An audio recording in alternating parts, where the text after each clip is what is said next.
Hello, I'm Wendy Bass, and I am your child's honors geometry teacher. So in this video, I just kind of want to walk you through how my Canvas page works and how grading works and all of those things related to the class.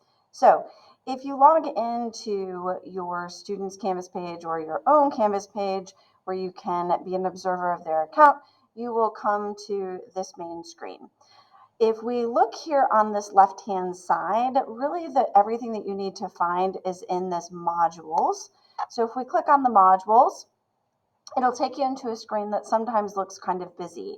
So I want to call your attention to this upper right-hand corner where we've got this collapse all. If you do that, it's going to simplify the page for you and allow you to just look at the pages that you need in particular at that moment. So I'm going to start by looking in this class resources because this has kind of all the nitty-gritty details of the class, and then each of the modules will be related to each unit test. So if we expand the class resources, this should be in a fairly logical order for you. I have this in a student view, so this should be what you would see on your side. So under general class information, you can see there's a tab about contacting me and getting help. If you click on that, you'll find the best times to contact me, when students can come to see me for help. That's generally SRT or before school any day except for Wednesdays. We've got some little information here about just academic honesty and dishonesty. So sometimes students are unclear what exactly it means to work together and what would constitute academic dishonesty. So that's a good thing to check out. Our grade scales and semester grade computation and reassessment and learning, these are probably areas that are particularly important to you, especially having a student most likely newly to the high school from the middle schools. So let's take a look at our grade scales and our semester computation. In here, what you can see is that our semester grade computation is 80% of our summative assessments and 20% of our formative assessments. You can see here that the semester exams will be a mix of multiple choice and free response. They will only cover content from that semester in particular. In the first semester, we're going to primarily cover the building blocks of the logic and the building blocks of our geometry. There will be pretty heavy emphasis in the honors geometry class on algebra review, recovering those topics that they did in their past years, helping students start to begin to make an assessment of whether or not honors algebra 2 will be a good fit for them next year.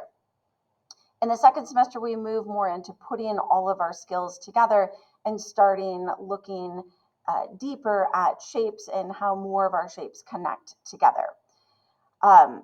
What I want you to notice here is that each exam of the semester will have review from the previous exam, and each exam, there are a total of 5, each exam will be worth 16% of the semester grade. I'll get to the relearning opportunities in just a moment. Under our formative assessments, we have a wide variety of things in our formative assessment. We have daily lesson checks. These are in-class paper pencil assignments that we do that just go into this formative assessment. They help students get an idea of where they are in terms of the skills that they're going to need for the test before we get to the test day. These cannot be retaken because they are in that formative category. Ed puzzles are graded for accuracy. They are considered the preview piece of the learning process. So if a student doesn't complete them before they come to class, they cannot turn these in late because it just simply means they were unprepared for class. The videos will still be available on my YouTube channel that I'll get to in just a little bit. But this is the only assignment that cannot be turned in late and will not be accepted late.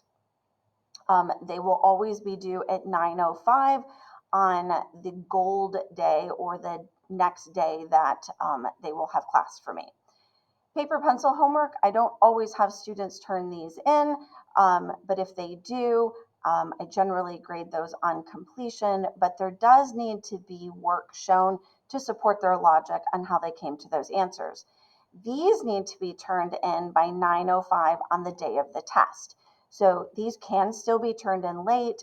If a student receives a score that's less than the full completion points, They can look at my comments on their submission rubric and resubmit those as long as it's by 9:05 in the morning on the day of their test, that unit test. The last component typically of our formative assessments are these Canvas homework assignments. These are to allow students to learn to practice with a timer before they get to a test. Our tests are timed. They do need to be completed in the time allowed. So this is to give them a sense of whether or not they can complete a test and the skills in the required time, or whether they need to work a little more on that fluency. These are always unlimited attempts. These will not lock until the end of the semester, okay? So these are not going to lock until the end of the semester, right before the ACE. But again, unlimited attempts, I will always only keep the highest grade. Last little bit, rounding of grades. The computer will automatically round grades at the 0.5, but typically we don't have a lot of extra credit or additional rounding in the class. Okay, I'm going to go back out and I want to talk about the reassessment and relearning. So if a student on a unit test finds that, ooh, I thought I knew how to do that, but maybe I didn't know how to do that, and they get their test back and they realize that there's an area that they need more practice on.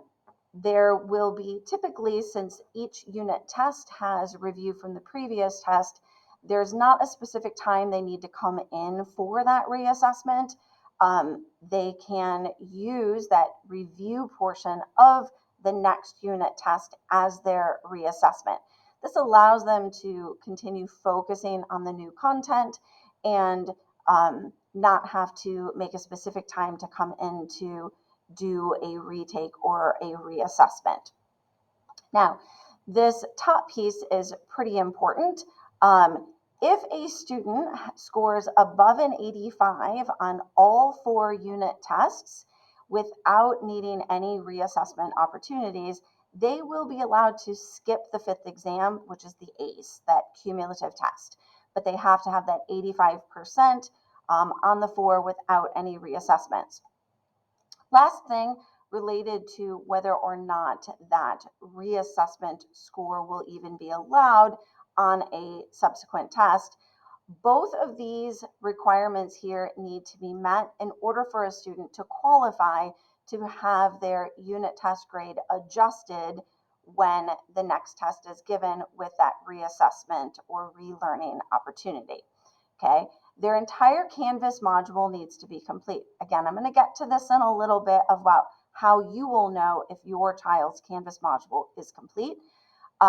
That includes that the paper pencil homework is submitted, and they should come and talk to me about wanting that reassessment within a week of the test being returned.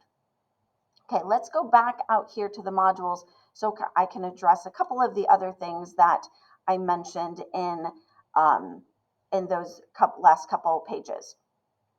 Last thing under these class information are the daily class supplies.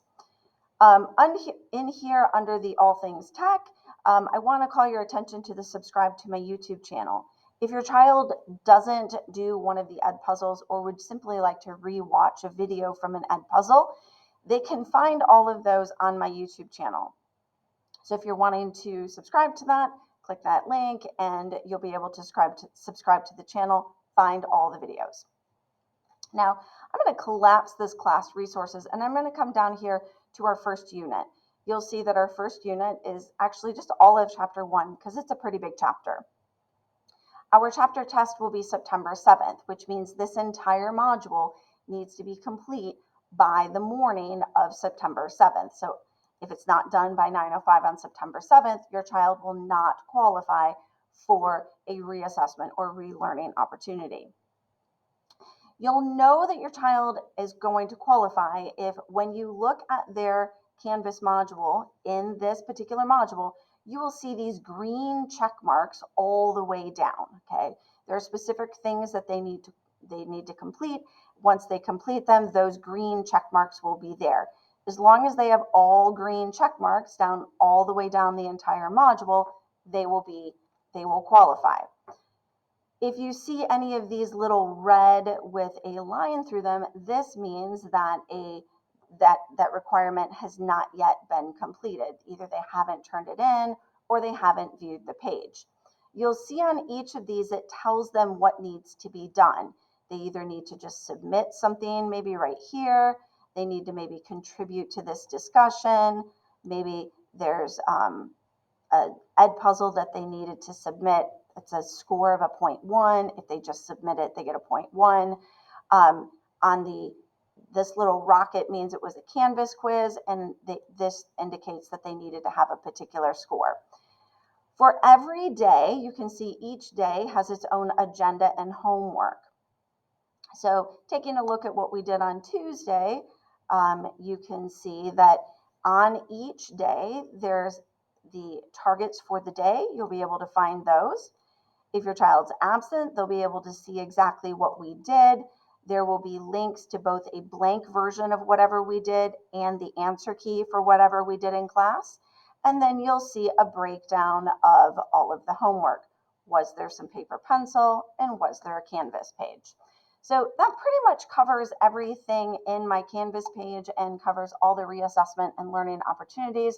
Again, if you need to contact me, best way to find the information about contacting me is under the class resources.